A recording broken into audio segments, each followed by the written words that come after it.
Nota sobre o financiamento de longo prazo na economia brasileira da pós-guerra.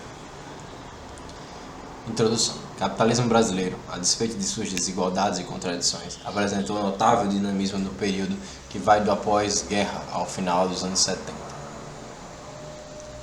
Ao lado dessa larga fase expansiva, a base industrial do país sofreu profundas transformações, com a implantação e a consolidação do setor de duráveis de consumo e de importantes segmentos de bens de produção.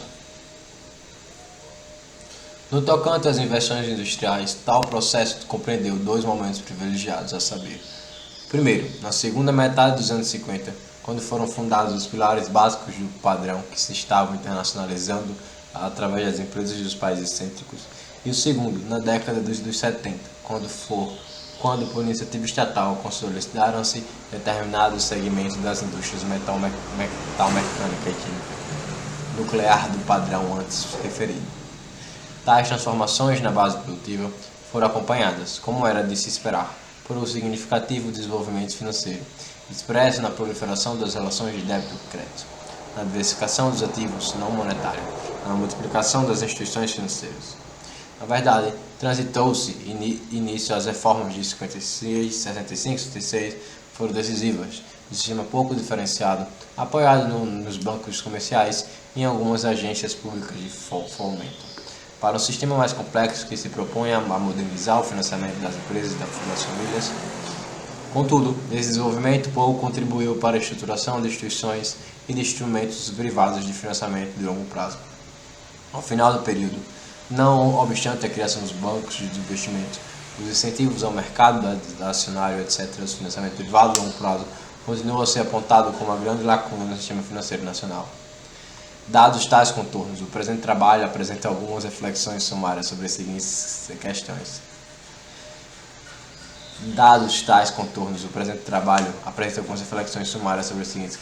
A. Como foi possível a economia brasileira avançar rumo aos setores nucleares do paradigma industrial dominante no período metalmecânico, eletroeletrônico, químico, sem contar com as bases de financiamento antes referidas? B. Por que fracassou o intento de organizar o mercado de capitais empreendidos nas reformas de 65 e 67? E quais as principais consequências da crise da dívida externa sobre os esquemas de financiamento dos anos 80? O exame das reformas de financiamento do investimento em capital fixo na economia brasileira requer, do nosso ponto de vista, o destaque preliminar de algumas características centrais do padrão industrial gestado nos anos 50 e consolidado nas décadas seguintes. Referimos-nos aqui especialmente às estruturas de mercado e a distribuição da propriedade do capital, variáveis fundamentais na conformação dos esquemas de financiamento, que estiveram presentes no ciclo expansivo do capital industrial. Quanto às estruturas de mercado, cumpre registrar, desde logo, os elevados índices de concentração industrial resultantes da dominância de formas oligopólicas nos principais setores manufatureiros. Por um lado, os setores novos implantados na fase de industrialização pesada já nasceram oligopolizados, quer sob a forma de oligopólios diferenciados, automotriz e material elétrico, por exemplo, quer sob a forma de oligopólios puros, insumos básicos, homogêneos, equipamentos pesados, estandarizados. Por outro lado, diversos segmentos das indústrias tradicionais e não duráveis de consumo, sujeitos a processos de modernização e de concentração no início dos anos 50, também assumiram formas oligopólicas mais assemelhadas, nesse caso, aos oligopólios competitivos. Como regra geral, nestes anos todos, os oligopólios da indústria brasileira contaram, além das barreiras à entrada que lhes são inerentes, com barreiras legais proporcionadas pelo intuito da reserva de mercado. Sob tais condições, e aqui o ponto a reter, a formação dos preços industriais comportou, ao longo da história recente, margens expressivas de poupança interna. São eloquentes a respeito dos resultados de pesquisa que indicam um markup médio na indústria de transformação brasileira, ao longo da década de 70, muito superior àquele verificado na média da indústria dos países do capitalismo central. No tocante à propriedade do capital, interessa-nos recordar o papel essencial assumido pelas empresas do capital estrangeiro e pelas empresas estatais desde o início da industrialização pesada.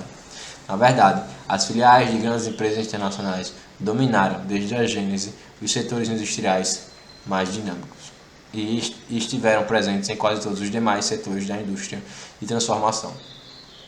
Para ilustrar esse ponto, basta lembrar que a pesquisa realizada pela financiadora de estudos e projetos, PNEP, sobre as empresas líderes da estrutura industrial brasileira relativa ao início dos anos 70, mostrou que os grupos internacionais dominavam de forma absoluta os setores produtores de bens de consumo durável e estavam presentes de forma decisiva os setores de bens de capital, onde respondiam por mais de 50% do valor da produção dos estabelecimentos líderes.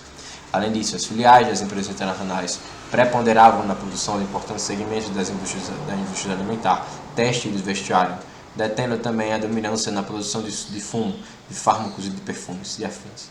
Sua presença era igualmente crucial em destacados segmentos de indústrias intermediárias, como química pesada, metalúrgica, papel e celulose, minerais não metálicos, etc.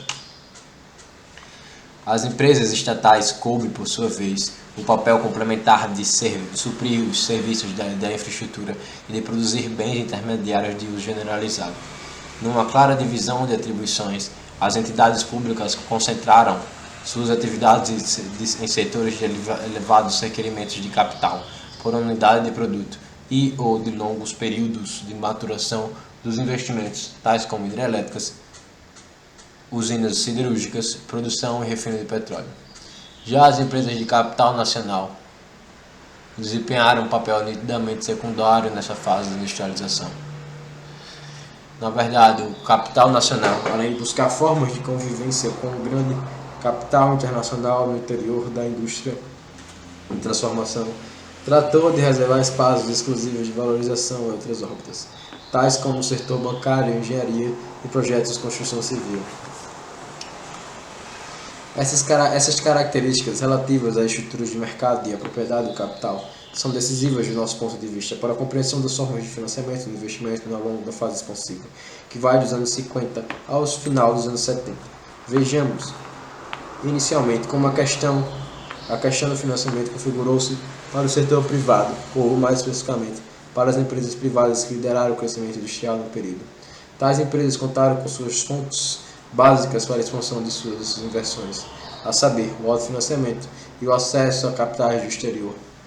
A importância dos fundos internos já havia sido apontada em estudos realizados nos anos 70 sobre o processo de industrialização no Brasil. Assim, a análise de balanços consolidados da saúde das industriais relativas ao período 54-71 e compreende o boom expansivo do plano de metas, já demonstrava o predomínio das fontes internas no financiamento das inversões industriais. Estudos mais recentes, relativos ao boom expansivo dos anos 70, reafirmaram tais resultados. De fato, dados extraídos das declarações de imposto de renda das pessoas jurídicas evidenciaram não só a importância das fontes internas do período 72-75, como também o destacado potencial de autofinanciamento das grandes empresas, dado, principalmente, o maior peso dos fundos de criação do capital fixo. Para fixar em alguns poucos exemplos, registre-se que o coeficiente entre os recursos próprios e os investimentos brutos das grandes empresas assumiu os seguintes valores na média dos anos 72 e 75. Indústria de material de transporte, indústria mecânica, a indústria de material elétrico e de comunicações. O poder de autofinanciamento demonstrado pelas grandes empresas industriais no país está associado, além das estruturas de mercado já comentadas, aos regimes salariais prevalecentes ao longo do período estudado, com efeito a despeito das inúmeras mudanças nas regras de remuneração dos trabalhadores. Os salários reais não conseguiram acompanhar, salvo exceções localizadas. Forte incremento de produtividade verificado na indústria de transformação no período de meados dos anos 50 ao final dos anos 70. Ressalta-se, por outra parte, que o processo inflacionário crônico representou, no período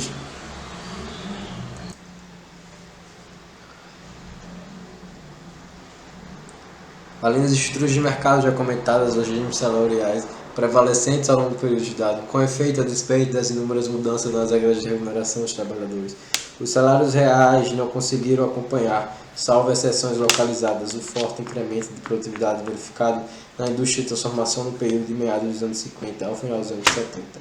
Ressalta-se, por outra parte, que o processo inflacionário crônico representou, no período estudado, um importante mecanismo redistribuidor a favor das grandes empresas, seja no interior do setor industrial, seja entre os distintos setores da economia.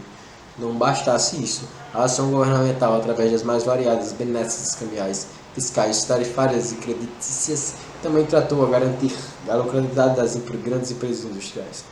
Os recursos do exterior representaram, por seu turno, uma fonte complementar particularmente significativa para as empresas de capital estrangeiro. Concretamente, tais empresas expuseram para seus programas inversões de recursos sob a forma de capital de risco, de financiamento às importações e de empréstimo em moeda. No boom expansivo dos anos 50, predominaram os investimentos diretos e o financiamento às importações. Já nos anos 70, no contexto de grande expansão das atividades bancárias internacionais, prevaleceram os empréstimos em moeda. Como é sabido, a utilização dos recursos do exterior pelas filiais de empresas internacionais é determinada tanto pelas estratégias globais das matrizes, como pelas condições internas de concorrência e de valorização dos capitais. No caso dos empréstimos em moeda, as empresas estrangeiras sempre gozaram vis-à-vis as empresas de capital nacional de nítidas vantagens diferenciais, já que seu acesso potencial a tais recursos pouco tem a ver com o tamanho da filial, estando assentado no peso e nas decisões estratégicas da matriz. Isso significa que as filiais sempre tiveram um acesso virtual a um volume de capitais de empréstimo muito superior ao que seria dado pelo princípio do risco.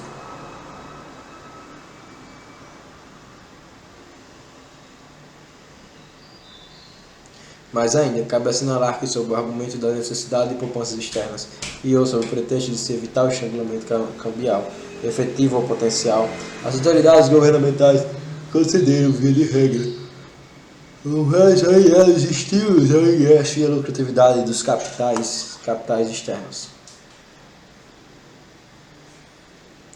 Para exemplificar, basta lembrar a Instrução 103 da Superintendência da Moeda e do Crédito. Nos anos 50, o dispositivo dos swaps no início dos 60, a legislação e a política econômica favoráveis aos empréstimos em moeda ao longo dos anos 70. Ora, se a questão do financiamento dos investimentos privados, notoriamente os realizados por empresas estrangeiras, foi resolvida com relativa facilidade e com grande autonomia em relação ao sistema financeiro interno, o mesmo não ocorreu com os investimentos sob a responsabilidade do setor público. Conforme já assinalado, as empresas e autarquias públicas especializaram-se na produção de bens e serviços de uso generalizado em apoio aos capitais privados, dada a própria natureza de sua atividade produtiva. As entidades públicas requereram usualmente a mobilização de volumes significativos de recursos para a realização de seus projetos de expansão de capacidade. Todavia, e a despeito de ocuparem, às vezes, posições monopólicas, tais entidades raramente praticaram políticas de preços e tarifas capazes de proporcionar elevadas margens de alto financiamento. Pelo contrário, além do mais, limites à lucratividade dados pela natureza intensiva em capital, a regra histórica foi a imposição pelo governo central de políticas de preços e tarifas subordinadas aos objetivos de concessão de subsídios em empresas industriais privadas e ou de contenção do processo inflacionário nas conjunturas mais críticas.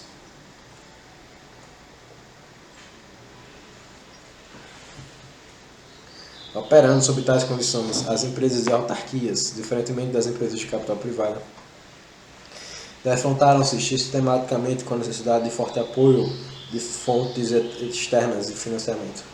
Além de dependerem regularmente de transferências de recursos do Tesouro Nacional, as entidades públicas tornaram-se, desde logo, importantes demandantes de crédito de longo prazo. Durante mais de uma década, ao longo dos anos 50 e até o início dos anos 60, coube a uma agência financeira pública, o Banco Nacional de Desenvolvimento Econômico, o papel principal provedor de créditos aos projetos estatais e autarquias. Fundado em 52 com o objetivo de apoiar financeiramente investimentos em infraestrutura e nas indústrias de base, o BNE desempenhou uma função essencial no boom expansivo do plano de metas, mediante a oferta de crédito de longo prazo em moeda local e o aval, direto ou em nome do Tesouro, em empréstimo em moeda estrangeira. Na verdade, nos 10 anos que se seguiram a sua fundação, o BNDES operou principalmente como banco do setor público, financiando os projetos de transporte, energia elétrica e siderurgia desenvolvidos pelas empresas estatais e autarquias. Os recursos mobilizados pelo banco proviam basicamente de um adicional sobre o imposto de renda e das reservas técnicas das companhias e de seguro de capitalização. Os empréstimos em moeda local, cujos prazos de amortização chegavam a 20 anos, eram fortemente subsidiados, que é atestado pelas taxas médias de juros nominais da ordem de 10% ao ano, praticadas no período de 56 a 61. Nota-se, entretanto, de que a aceleração inflacionária observada no período, ao mesmo tempo que ampliava os subsídios credícios, aumentava a defasagem dos preços das tarifas públicas, notadamente de transportes e comunicações, e em menor escala, de aço e de energia elétrica, dificultando o próprio financiamento corrente das entidades do governo. A estreita solidariedade entre o BNDES e as entidades públicas foi rompida após o golpe militar de 64, quando o banco deixou progressivamente de financiar o setor público e passou cada vez mais a destinar-se seus recursos ao setor privado. Para evidenciar tal mutuação, basta lembrar que até o golpe militar, o setor público havia absorvido cerca de 90% dos recursos liderados pelo BNDES, enquanto por época do segundo Plano Nacional de Desenvolvimento, esse percentual estava reduzido a menos de 20%. A desvinculação financeira das entidades públicas em relação ao recurso do BNDES foi promovida pelos governos militares, esteve associada, no primeiro momento, à política do realismo tarifário e proporcionou, durante um breve intervalo de tempo, elevados coeficientes de autofinanciamento dos investimentos. Com efeito, estudos sobre o comportamento das empresas públicas federais mostram que as políticas de preço e tarifas exercidas no auge do boom expansivo no início dos anos 70 permitiram gerar fundos internos capazes de financiar parcelas expressivas no gasto em capital fixo. O apogeu desse processo deu-se em 73, quando o coeficiente do autofinanciamento aproximou-se da marca dos 90%. Não é demais lembrar que o chamado realismo tarifário foi praticado no contexto de amplas mudanças dos preços relativos efetuados após 64, no qual a contenção dos salários de base foi convertida em peça central da política anti-inflacionária Medeiros. Contudo, no período imediatamente seguinte, em plena execução dos projetos do segundo PND, a maioria dos quais sob a responsabilidade das empresas públicas, a política de preços e tarifas voltou a ser utilizada como instrumento anti-inflacionário e como conduto de subsídios generalizados aos capitais privados, o que repousa a necessidade de fontes externas para o financiamento dos projetos estatais. Simultaneamente, por essa mesma época, a política de privatização dos recursos do BNDES era levada ao extremo, sob o argumento de que era chegada a hora do fortalecimento da perna fraca do tripé industrial brasileiro, qual seja, a empresa privada de capital nacional. Como se sabe, os empréstimos concedidos pelo BNDES a partir de 74, reforçados pelos recursos dos fundos compulsórios do Programa da Integração Social, Programa de Assistência ao Servidor Público, PIS-PASEP, continham cláusulas contratuais que determinavam, ao fim e ao cabo, a doação patrimonial de parcela substantiva dos recursos envolvidos na operação. De total de recursos emprestados pelo banco no período de 74 a 79, estima-se que cerca de 75% tenham sido apropriados pelas empresas portuárias privadas através de diferentes mecanismos de subsídio. A busca e redução da capacidade de autofinanciamento das entidades públicas e da privatização dos recursos do BNDES foram promovidas no quadro onde estatais eram guindadas à posição de carro-chefe de um novo pacote de inversões. A solução de compromisso capaz de compatibilizar o avanço das inversões estatais com a concessão dos volumosos subsídios aos capitais privados foi um endividamento externo. Com efeito, data nessa época o lançamento das empresas estatais no circuito internacional de crédito, contratados vultuosos empréstimos em moeda a juros flutuantes junto aos bancos privados dos países centrais.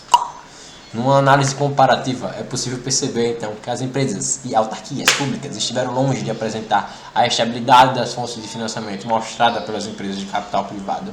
Mais do que isso, nos dois períodos em que as entidades públicas foram chamadas a participar ativamente dos blocos concentrados de inversão, na segunda metade dos anos 50 e na segunda metade dos anos 70, sua capacidade de geração interna de recursos esteve comprometida pela política de preços e tarifas impostas pelo governo central. Como resultado e na ausência de aportes diretos de tesouro nas magnitudes requeridas, as empresas e autarquias recorreram massivamente à operação dos créditos. A diferenciação fundamental é que, no primeiro momento, os empréstimos foram contratados basicamente junto a uma agência pública, num esquema integrado e subsidiado de financiamento, enquanto que, no segundo, foram tomados junto aos bancos internacionais privados, um arranjo que provocou desdobramentos importantes contra a crise na virada da década. Antes de iniciarmos o exame das consequências da crise sobre o financiamento do longo prazo dos anos 80, façamos uma breve nota acerca da tentativa de estruturação de investimentos promovida logo após o golpe militar de 74. É sabido que as reformas financeiras de 55 e 56, como um marco na história recente do desenvolvimento financeiro brasileiro, fracassaram um ponto crucial, a saber, na montagem de instituições de instrumentos privados, voltados a dar suporte à formação de capital das empresas.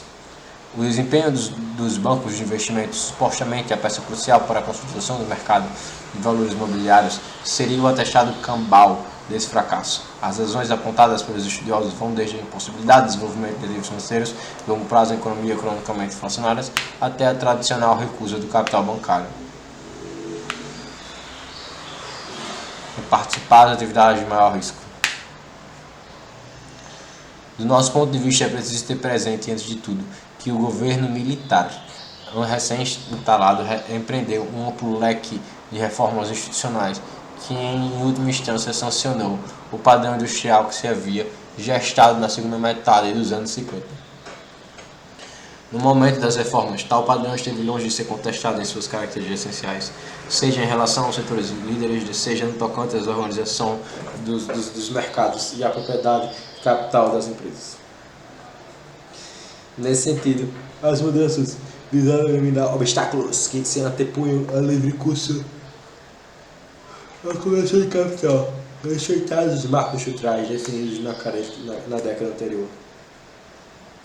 Vista por essa ótica, as reformas financeiras foram exitosas, de vez que resolveram as duas questões prementes postas pelas transformações ocorridas no período anterior. Por um lado, as reformas recompuseram as condições de financiamento do setor público, exauridas pela aceleração inflacionária do início da década, e por outro, atenderam aquilo que efetivamente era exigido pelos capitais privados, a saber, o alagramento do crédito ao consumo.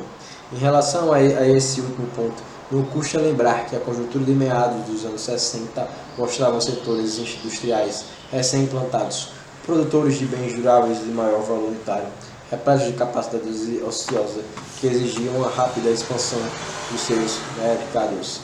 A premência era tal que várias empresas do setor de duráveis de consumo anteciparam as formas e passaram elas próprias a prover o financiamento direto às famílias através do consórcio e de financeiras. Após o golpe militar, as sociedades de crédito e financiamento de investimento, as financeiras, existentes no país desde 1946, experimentaram enorme crescimento e tornaram-se peça-chave na ampliação do endividamento familiar. Já a criação de instituições e instrumentos para o financiamento do capital fixo das empresas não se impunha naquele contexto como requisito da primeira ordem. De um lado, atuavam razões conjunturais, uma vez que a generalização da capacidade ociosa não planejada e seguiu algumas inversões nos anos 50 e a crise do início dos anos 70. Inibia os investimentos em capital fixo. De outro lado, e aqui a razão de fundo, à medida que era chancelado o padrão industrial anterior, reproduziam-se formas de financiamento que, no limite, precidiam de um mercado de capitais doméstico. As grandes empresas industriais, notoriamente as estrangeiras, continuavam a ter, no modo de financiamento e no acesso a recursos do exterior, a base financeira para a ampliação da sua capacidade produtiva. E, na verdade, as mudanças em curso das atividades do Banco de Capitalismo Central, com o desenvolvimento do euromercado e a internacionalização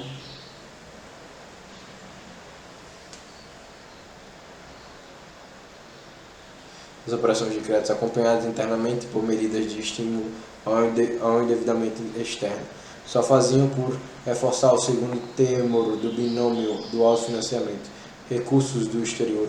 Simultaneamente, os próprios mentores das reformas financeiras presenciavam uma série de dificuldades na implementação dos bancos de investimento, enquanto instrumentos puros de desenvolvimento do mercado acionário.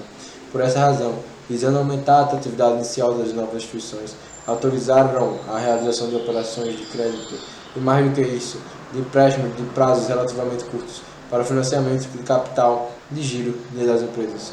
Foram permitidos também o repasse de fundos públicos e a contratação, através da resolução número 63 do Banco Central, de empréstimos em moeda estrangeira para posterior repasse, com prazos e volumes retalhados a tomadores internos.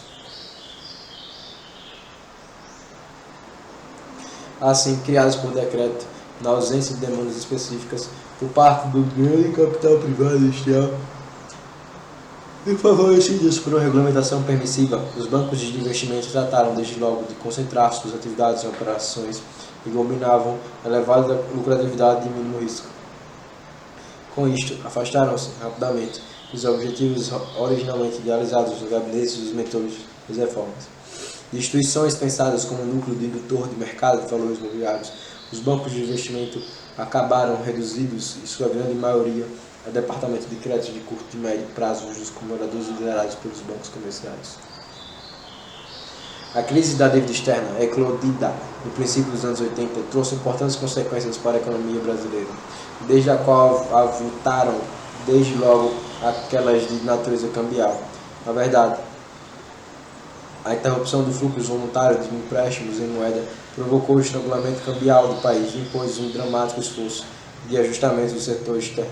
A exceção do início dos anos 80, a primeira em todo o período após guerra, resultou, como é sabido, da dimensão cambial da crise da dívida.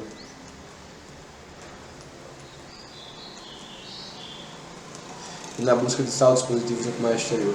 A partir de então, a economia brasileira ingressou em uma nova fase cujas características fundamentais foram a geração de significativos saldos comerciais, a semi-estagnação de uma profunda estabilidade macroeconômica. Outra dimensão relevante da crise da dívida, que nos interessa mais de perto do interesse do trabalho, diz respeito ao financiamento de longo prazo da economia brasileira dos anos 80. Conforme discutido, os recursos do exterior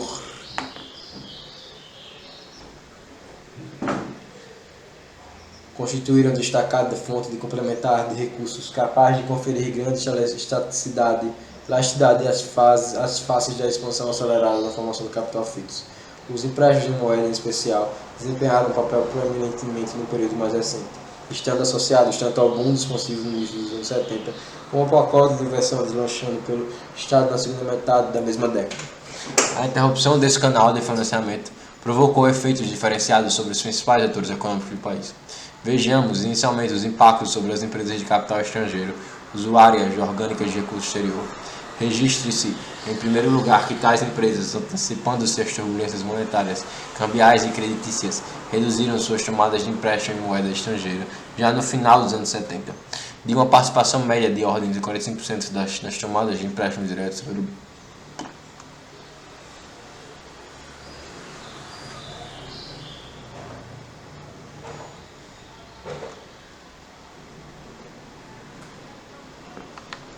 O acelerado crescimento industrial experimentado pela economia brasileira no pós-guerra, especialmente entre meados dos anos 50 e o final da década de 70, deu-se segundo estruturas de mercado, padrões de distribuição da propriedade do capital e relações institucionais que determinaram contornos e soluções radicalmente distintas para o problema do financiamento dos investimentos em setores privados e públicos, respectivamente.